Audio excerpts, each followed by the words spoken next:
بسم اللہ الرحمن الرحیم۔ شوہر کو چاہیے کہ باہمی ملابت یعنی چھیڑ چھاڑ سے پہلے ہم بستری نہ کرے، بلکہ پہلے ہنسے، بولے، چھیڑے۔ جب جان لے کہ عورت کو شہوت غالب ہو گئی اور آنکھیں بدل گئی ہیں، تب ہم بستری کرے، کیونکہ یہ امر بدن کے لیے زیادہ موجب راحت ہے اور بچہ صحیح اور تندرست پیدا ہونے کا باعث ہوتا ہے۔ نبی کریم صلی اللہ علیہ وآلہ وسلم نے ارشاد فرمایا، تم میں سے جب کوئی اپنی اہلیہ سے مقاربت یعنی ہم بستری کرے تو اسے چاہیے کہ اس کا حق ادا کرے۔ پھر جب عورت کی حاجت پوری ہونے سے پہلے وہ اپنی حاجت پوری کر لے تو علیحدہ ہونے میں جلدی نہ کرے، حتیٰ کہ عورت بھی اس سے اپنی حاجت پوری کر لے۔ بیوی سے ہم بستری یعنی جماع کرنے کا ایک اہم ادب یہ بھی ہے کہ جب تک دونوں کو فراغت اور اطمینان نہ ہو جائے الگ نہ ہوں۔ عورت کے فارغ ہونے سے پہلے الگ ہو جانا صحت کے اعتبار سے بھی مضر ہے۔ بیوی کی ہم بستری سے فراغت ہونے کی ایک علامت یہ ہے کہ بیوی وہ گرفت جو شہوت کی حالت میں تھی ختم ہو کر بدن میں ڈھیلا پن آ جائے، اور جب ہم بستری سے فراغت ہو جائے تو فوراً کھڑے نہ ہوا کریں، بلکہ دائیں طرف ہو جائیں اور دائیں کروٹ پر لیٹ جائیں، کیونکہ ایسا کرنا جسم کے لیے نفع بخش ہے۔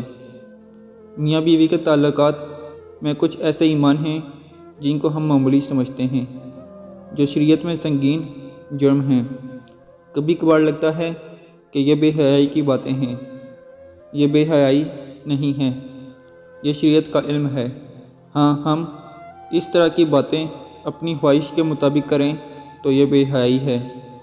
بیوی سے ہم بستری یعنی مباشرت کے دوران یا رات کی تنہائی میں کی جانے والی باتیں یا سر انجام دیے جانے والے افعال اور حرکات کو اپنے دوست احباب یا سہیلیوں کے سامنے ہرگز بیان نہیں کرنے چاہیے۔ یہ سخت گناہ کی بات ہے۔ ایک شرمناک گناہ جسے میاں بیوی کے تعلقات میں معمولی سمجھا جاتا ہے وہ یہ ہے کہ بیوی کا اپنے شوہر کو ہم بستری سے انکار کرنا، اپنے شوہر کو اپنے نزدیک آنے سے انکار کرنا۔ جامع صغیر میں یہ روایت ہے، آپ صلی اللہ علیہ وآلہ وسلم نے فرمایا، جب شوہر اپنی بیوی کو ہم بستری کے لیے بلائے تو عورت پر واجب ہے کہ وہ فوراً اپنے شوہر کی بات مان لے، مع سوائے شرعی عذر کے۔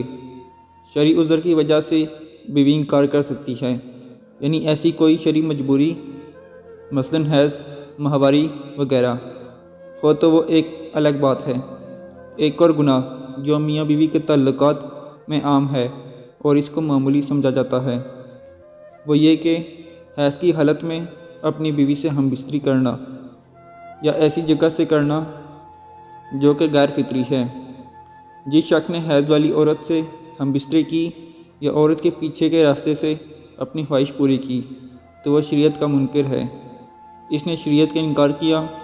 جس نے یہ عمل کیا اس کے لیے شریعت نے کفارہ کا حکم دیا ہے، اور یہ بہت سنگین جرم ہے، لیکن لوگ سمجھ ہی نہیں پا رہے۔